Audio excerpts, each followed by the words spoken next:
Esto es una videolectura, la pueden dejar de fondo mientras realizan otras actividades. Planet Heaven, estoy muy emocionada de que estemos aquí. Este relato es aún de desarrollo pero muy avanzado, es mi obra maestra. Una ópera espacial que eventualmente se convertirá en un crossover que involucre todos mis trabajos. Ahora tengo que decirlo, el formato es un poco extraño, por eso tuve que hacer un hiatus antes de comenzar. Comenzó como un filme, pero cuando me di cuenta de que iba a ser demasiado largo, comencé a hacer divisiones por capítulos. Y cuando vi que en realidad sí tenía formato de filme, pero era ridículamente largo, comencé a hacer divisiones por eventos. Actualmente estoy en la parte 5 de 6 planeadas, en el episodio 81. Hay 3 filmes listos, uno de los cuales es filme miniserie, y no quiero hablar de los que tengo pendientes. Pero me estoy liando, ya hice la edición pertinente y voy a leer esto como si fuera cualquier otra serie. Así que pónganse cómodos y vamos allá. Esto es Planet Heaven, un relato original. Primera parte, creación. Episodio 1. En el principio, Dios separó la luz de la oscuridad, la tierra del cielo, creó los océanos y vio que aquello era bueno. Si así va la cosa, a Misa Heaven le habían ahorrado algunos pasos y ciertamente no se lo tomaba con el decoro necesario. ¡Un océano! ¡Tengo mi propio océano! ¡Oh, es un lago muy grande! Necesitas un nombre, todo necesita un nombre, pero tú primero. Estaba en un completo estado de frenesí desde que cayera en aquel gigantesco mundo vacío 2 días atrás, lo que podría no parecer mucho, pero hizo el cálculo y a su bonito planeta le tomaba 13 años con 18 días hacer una rotación completa, así que llevaba ya 26 años y 36 días, tiempo terrestre, recorriendo lo que debía ser una gran franja continental, y hasta ahorita daba con un océano, y fue como dar con una pared, lo obligó a parar y reevaluar las cosas con perspectiva. Veselay, decidió, ese es tu nombre, eres lo primero que nombro en Heaven, ¿te gusta?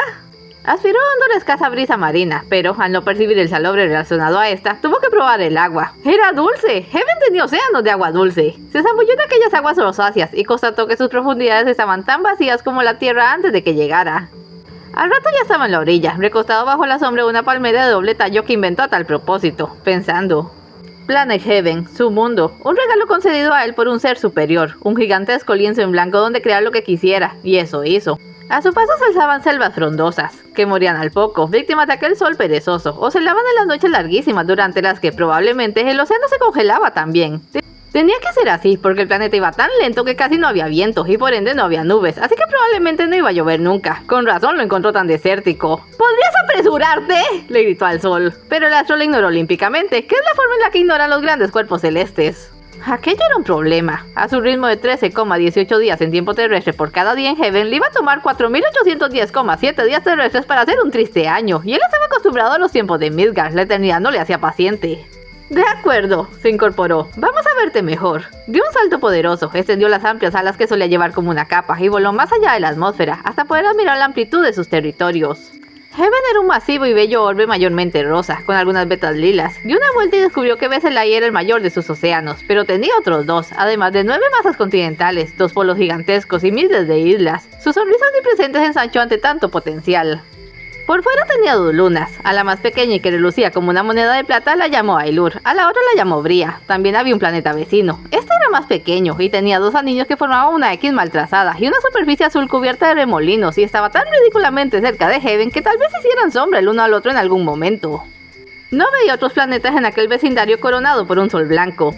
Está bien, amor. A falta de compañía, había querido el hábito de hablarle a Heaven como si fuese un niño de talla cósmica. Papi te adora, pero necesito que espabiles un poco, ¿sí? Esto no dolerá. Eso último se lo dijo a sí mismo, pues apuntó sus manos y pudo sentir el titánico empuje de billones de toneladas entre sus dedos. Cerró los ojos, sintiendo más que viendo cómo se adentraba hasta el núcleo de Heaven, y luego, en un esfuerzo supremo, lo empujó. Forzó el planeta entero a acelerar su motor interno, y sintió un aluvión de cataclismos a la vez, vientos huracanados, olas de cientos de metros golpeando todos los continentes, montañas derrumbándose, volcanes naciendo y estallando simultáneamente. Sus primitivas selvas sepultadas sin remedio. Sintió todo eso en cada fibra de su ser y debió desmayarse. La gravedad de Heaven la arrastró de vuelta a su seno. Lo despertó la lluvia, la primera y más grande tormenta en la historia de Heaven. Buscó terreno alto y se refugió en una caverna. Allí podría descansar y disfrutar de las cascadas que resbalaban de las islas flotantes, sentir los truenos que hacían vibrar la tierra y ver relámpagos enceguecedores. Está bien, amor, dijo, acariciando una pared de piedra. Ya pasará, es un pequeño dolor. Llamar pequeño dolor a semejante catombe era todo un eufemismo. El empujón tendría a Heaven sufriendo convulsiones cataclísmicas por décadas, pero iban a ser décadas terrestres por lo menos. Un mundo diferente no lo hubiera soportado. De ser más sólido se habría despedazado. De ser más gaseoso sus tormentas serían eternas. De ser más pequeño habría salido despedido de su órbita. Pero la entidad que le dio ese planeta sabía por qué hacía las cosas. Entre las particularidades de Heaven estaba el estar parcialmente compuesto por un exótico mineral tan denso como la roca, pero más ligero que el aire, y las flotantes, pedregones que se deslizaban 10, 50 o hasta 80 metros del suelo. Mr. Heaven cerró los ojos y sonrió ante las posibilidades. No habría mucho que pudiese hacer hasta que el planeta se estabilizara, y ya había jugado lo suficiente. Era el momento de tomarse la forja de su mundo con la seriedad que exigía. Se quedó en esa cueva, la expandiría a través de la montaña para formar una vasta red de túneles y cámaras que iluminaría con un musgo tierno, bioluminiscente, de un suave color crema. Buen comienzo. En aquel refugio puesto de avanzada, pasaría el tiempo diseñando el futuro de Heaven y llevando un estricto calendario. Esperaba que la tormenta amainase pronto, pero no. Llovió por 102 años y 8 meses, y luego siguió chubascando un rato más. Era el año 106 contando desde el empujón en la historia de Heaven, cuando al fin se despejó lo bastante para salir. Mírate nada más, mi bebé está todo empapado. Descuida, papi te pondrá bonito. Estiró las alas y sobrevoló los alrededores sin ver más que agua escurriendo por todas partes, y salió de nuevo al espacio. Necesitaba un panorama completo. El empujón había reconfigurado la geografía. Veselay estaba más grande porque se había tragado otro de los océanos, así que ahora tenía solo 2. Y sus 9 continentes ahora eran 6. 2 de ellos habían colisionado formando uno mayor. Otro se había despedazado en demasiadas islas para contarlas, y otro debió quedar bajo el agua sin dejar rastros. Aquello era de esperarse, pero le molestó un poco. Había dedicado mucho tiempo en elegir nombres, palabras extraídas de una voz ajena cuyos sonidos le deleitaban.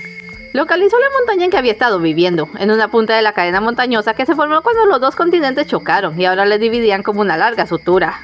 Tú serás Bri, apuntó a un lado de la cadena, y tú, Guyen. Bri Guyen, allí comenzaré. La primera prioridad era retirar el exceso de agua, porque sus polos se habían derretido. Para ello necesitaba una explosión de vegetación que bebiera el líquido. A su vez, las plantas crearían oxígeno y otros gases que fortalecerían la leve atmósfera, lo que a su vez estabilizaría el clima, y esta vez los ecosistemas resistirían. Heaven viviría.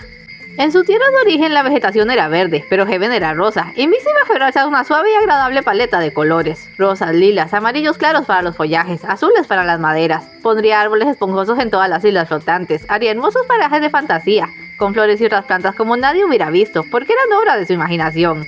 Y vaya que tuvo tiempo de imaginar. Por supuesto, no podía limitarse a sembrar sin ton ni son y ver qué pegaba. Aquel era un esfuerzo de planeación a largo plazo, en el que entraban a consideración miles de detalles. Por ejemplo, en términos terrestres, Bri estaba sobre la línea media de Heaven, tirando al sur. Guyen apuntaba la mayor parte de su masa al norte. Entonces Bri desarrollaría un clima templado, pero Guyen sería más frío. Debía colocar en cada uno la vegetación que mejor se les adaptase. A los otros 5 continentes los llamó Tevik, Segolene, Gerina y Ordalia. A su segundo océano lo llamó Alejandrino. Tendría mucho que hacer en los océanos también. Vegetación submarina que sazonara la sopa primordial de donde vendría la vida. O eso esperaba. Pronto comprendería que acelerar un planeta entero no fue su mayor reto, solo fue el primero. Año 110 en Heaven. Algo fallaba, y se iba a volver loco si no descubría qué. Veselay y Bri eran sus zonas de prueba. En el gran mar las algas estaban cumpliendo su trabajo al oxigenar las aguas, pero en tierra sus plantas decaían al poco de hacerlas brotar. ¿Quién no estoy viendo? Y de golpe lo entendió. ¡Oh, pero qué imbécil! Lo siento, amor, papi no quiso hablar así.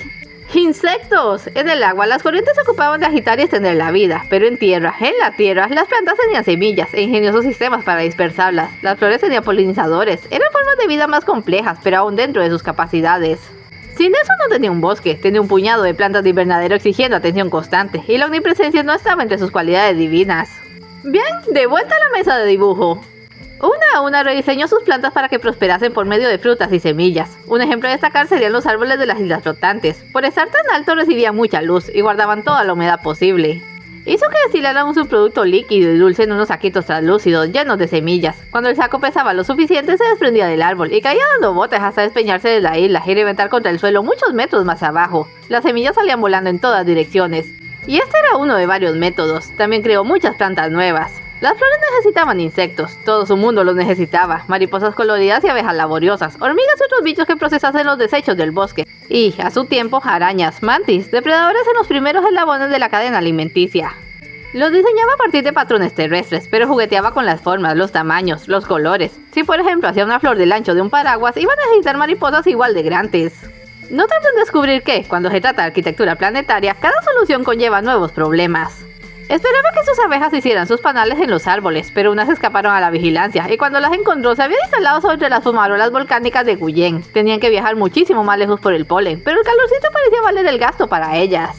Las hormigas se comportaron al principio, pero se multiplicaban mucho más rápido de lo que calculó. Los hormigueros formaban ramales inconmensurables, cuyos sumideros brotaban en los lugares más inesperados, obligándolo a extender la floresta. Un día vio una araña comiéndose un pez. ¡Un pez! ¿Cómo diablos? Era una especie de araña hecha para las márgenes de los estanques y lagos, larga como el brazo de un hombre. Debía comer insectos y en vez de eso, en unas pocas generaciones desarrolló la asombrosa habilidad de pescar. Lo vio con sus propios ojos, atrapaba hormigas, pero las usaba como cebo y fácilmente se hacía con los peces de sus jóvenes cardúmenes. La naturaleza sencillamente no se conformaba con que otros dictaran su destino. Misa podría haber abortado estos y los otros 1000 ejemplos de evolución espontánea a su alrededor, pero sabía que iban a repetirse y los encontraba fascinantes. Lo mejor que podía hacer era adaptar el entorno para beneficiar o retener las anomalías según prefiriera, e intervenir drásticamente solo si la situación lo exigía. Año 1230 en Heaven, la situación lo exigía. Pri era el imperio de las hormigas. Hasta las poderosas y astutas arañas estaban huyendo a las montañas, y había guerras dignas de escribirse en piedra entre la supercolonia y las abejas, que habían desarrollado un sistema de intercambio de polen entre los panales como si fuesen ciudades comerciando entre sí. A Mixa le habría gustado ser un insecto y percibir toda la riqueza de sus diminutas y veloces vidas, pero todo lo que veía era cómo se mataban entre sí, con una hazaña estremecedoramente familiar. Estos insectos suyos eran demasiado listos para su propio bien. Contra un insecto listo, un pájaro estúpido y fuerte. Sería la forma de vida más compleja que hiciese hasta la fecha. Los diseñó específicamente para oponerse a las hormigas. Su hogar serían las islas flotantes, inaccesibles para la colonia, alas de medio metro y colas largas para hacerles excelentes voladores, picos anchos para comer a sus enemigos a bocados, sí, el factor ganador, un cuerpo central que era una dura coraza como una caracola, impenetrable para las mandíbulas de las hormigas. Viajó a Asgari, el más pequeño de sus continentes, era la mayor de sus islas flotantes. Allí crearía la primera parvada, observaría con afán intelectual y corazón de madre cómo se adaptaban al mundo, cómo descubrían sus apetitos, fabricaban sus propios nidos, inventaban sus rituales de apareamiento y rozaban ellos mismos la gracia de la divinidad poniendo huevos, creando nuevas vidas. Misa Heaven sacó con delicadeza un polluelo y lo miró como si fuese un tesoro de valor incalculable. Había dudado hasta ahora, pero ya no más. Era el dios de su mundo, no había nada que no pudiese lograr. Es todo por hoy, no se vayan sin dejar un like y un comentario, y nos vemos en el siguiente episodio.